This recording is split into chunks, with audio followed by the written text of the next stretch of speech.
Welcome to the question of the day. Today's question is from Jeff in Texas. And Jeff asks, we're hiring for a salesperson. Should we be looking in the trades or outside the trades? That's a great question. Really, there's two big skill sets you need. If you boil this down, there's two big skill sets you need: the technical knowledge and then the sales or the people knowledge. So I'm going to start with what many companies do, and then I'm going to flow into what I recommend. And then at the end, I'm going to give you one big actionable item that you can use today to identify great sales candidates. So let's start with what many companies do. Many companies look within the trades. They look for that trades experience. And honestly, I think this is a big mistake. It could work, but I don't think it works as often as we'd like to believe.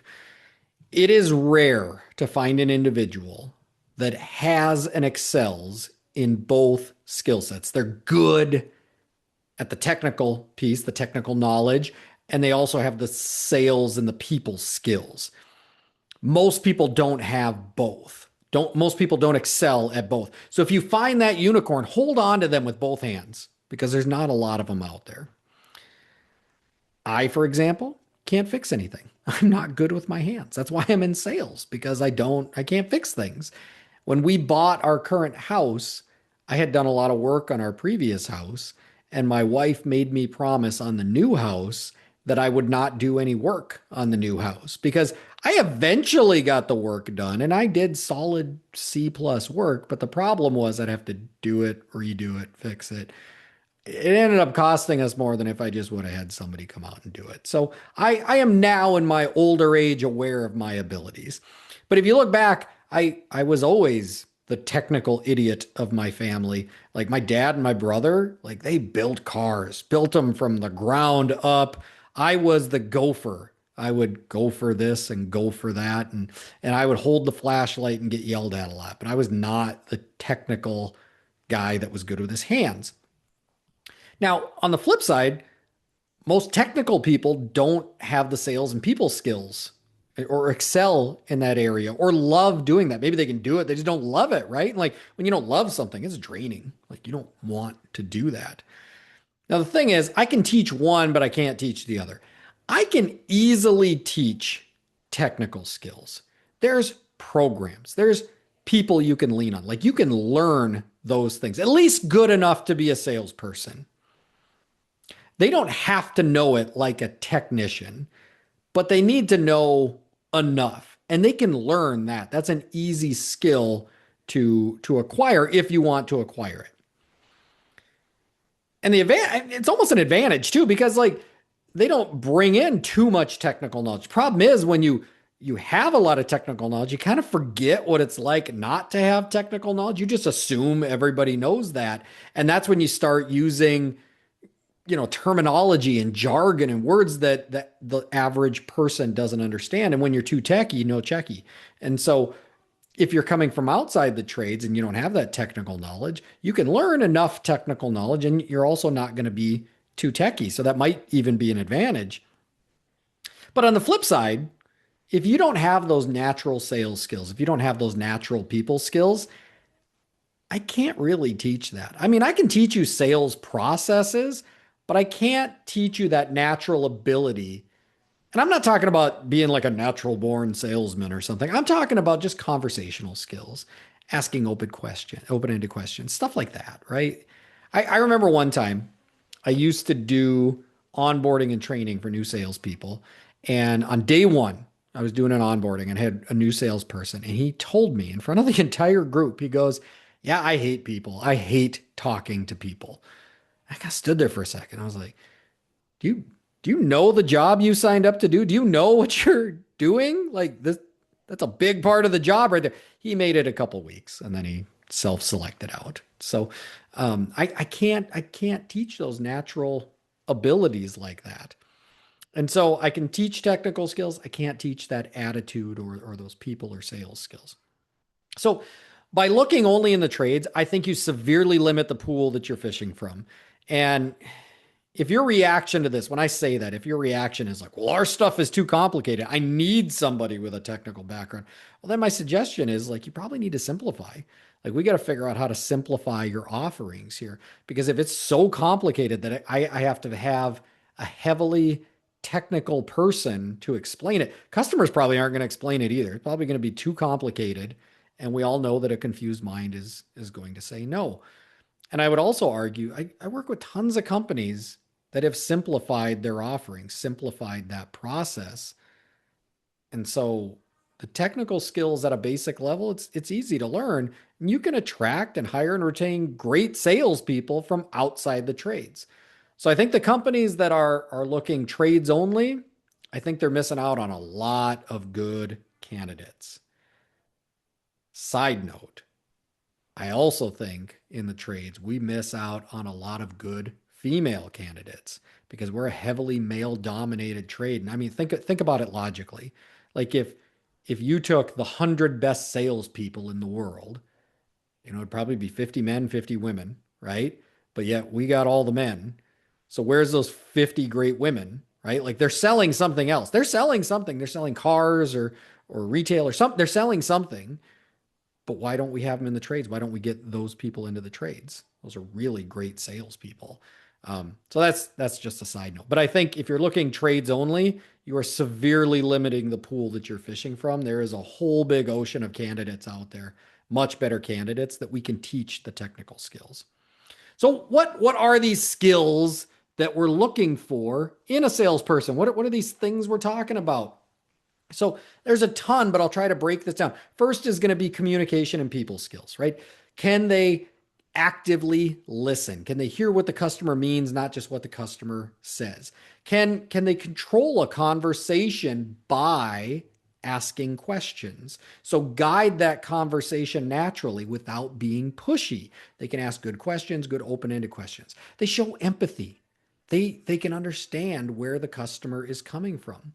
They have clarity. They make complex things simple for customers.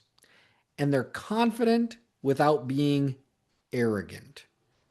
So, communication and people skills. I also think they need to have sales process mastery. So, that means being able to discover through questions, asking open ended questions. They need to have a polished, professional, simple presentation. And it has to come off as if it's not scripted. It could be scripted, but it better not come off scripted. They have to be able to handle objections. So ask questions to identify objections and then overcome objections and transition into some kind of solution. So they got to have those closing skills. They have to be a problem solver that's constantly looking, how can I keep nudging this forward?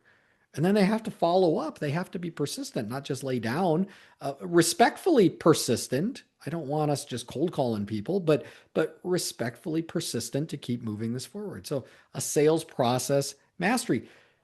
And then they do have to have that ability to have the product and technical knowledge. You should know your product. So you have to understand the system that you're selling, at least at a basic enough level that you can explain it to a customer and answer common questions. You have to be able to frame those options into options that customers understand and want. And you have to be able to build value in those options. So tie it into how does it benefit the customer and how does it tie into their wants and needs. So you got to have that kind of product and technical knowledge, or at least the ability to acquire that knowledge. You have to have a business skill set. You have to be able to manage your time because there's a lot of things that you're trying to do. You're trying to prioritize leads and calls and follow up and maximize ROI. Like you have to be able to manage your time. You have to set goals. You have to know like how do I win the day? How do I win the week? How do I win the month? You have to be able to track your big three, your calls, your closing, your average sale. You should know those like the back of your hand, where you're at, but also where the goal is. You should be able to tie in the actions that lead to that kind of success. Like what actions can I do that are going to increase my closing? You have to have resilience. You have to be able to overcome those no's. Like if we're closing 50% of the time, that's half the time we're getting no's. So you have to have that resilience to keep moving forward. You have to be able to control your emotions and you have to continuously learn.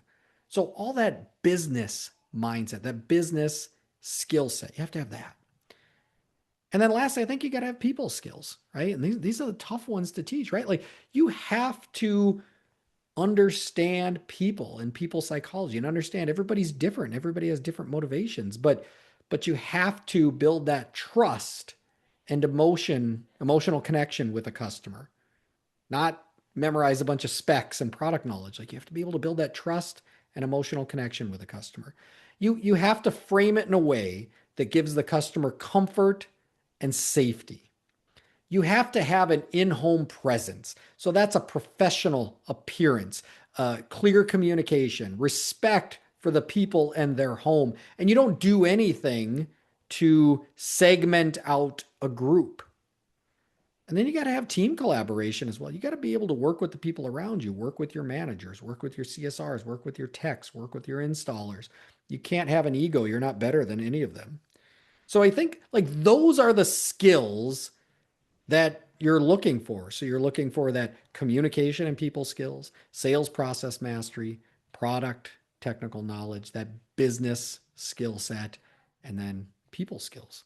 Like that's what I'm looking for. And you can find that in a variety of fields.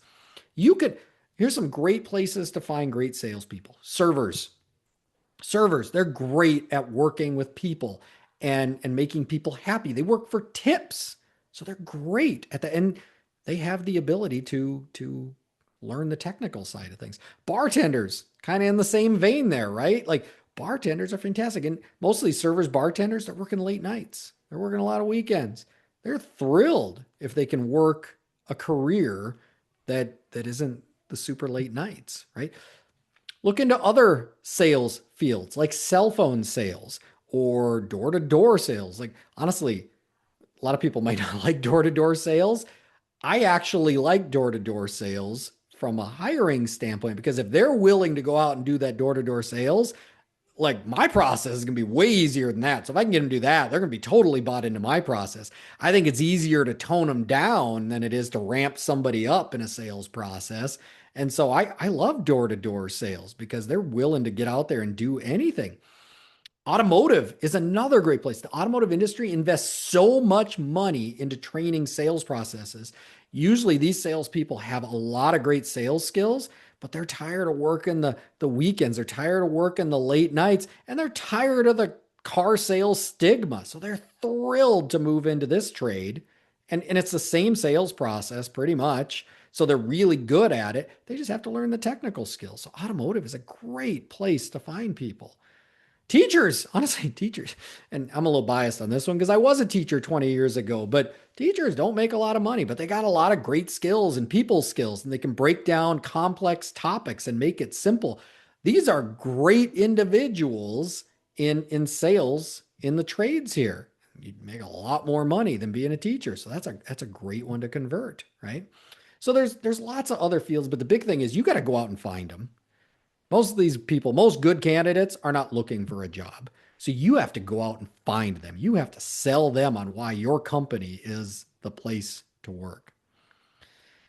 All right, so now I got one big takeaway, one big actionable that you can take here. So all these candidates, if I'm looking outside of the trades, right? So I'm looking at people that don't have trades experience, might not have sales experience. So I'm just looking and hiring on attitude and aptitude. Here's how I test this out. Okay. So when I find a good candidate, I schedule an interview and I set it up like this. So I tell them before we do the interview, I say, interview is going to be a traditional interview, first 45 minutes. Okay. So you're going to come in, there'll be a panel of us. We're going to ask you questions. You can ask us questions. That's going to be the first 45 minutes. The next 30 minutes though, I want to set up a scenario where you're selling me something. Now you get to pick the thing. You can pick whatever you want. I've had candidates sell me cookies and footballs and all kinds of things. Okay. But by letting them pick the thing, it makes them a product knowledge expert. It levels the field. So if I'm looking at candidates that are coming from outside the trades and inside the trades, now nobody has an advantage that they know more about HVAC. I'm truly looking for sales experience here or the natural ability of sales. And so if I have an HVAC person, I do the same thing with them. I just tell them they can't use HVAC. They got to use something else. Okay. So everybody's coming in and they're picking their thing, and now they're the product knowledge expert on their thing, levels the playing field here. And so then they come in and we just role play. And I'm the customer and they're the salesperson. And this tells me a lot too if they're willing to go through a role play. Because if they bow out here and don't want to do role play, good luck training this person if you ever hire them. So that's a red flag right there.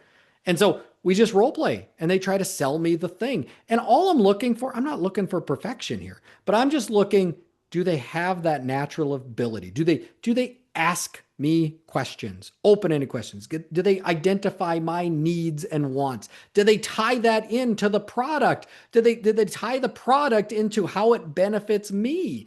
And then how do they present it to me? And then I always say no. I never buy it right away. I always say no because I want to see what they do. Do they just lay down and give up? Or do they dig in and try to identify what my objection is and try to get past my objection? Again, doesn't need to be perfect. If I'm hiring a bartender or I'm interviewing a bartender, like I don't expect them to have a sales process memorized, but do they just have that natural ability, that inkling to push it a little further? This shows me potential in non-sales and non-trades people because I can't train the attitude and the people skills. I can't train that. That's kind of baked in at this point. But I can train technical skills, at least enough to be dangerous in sales.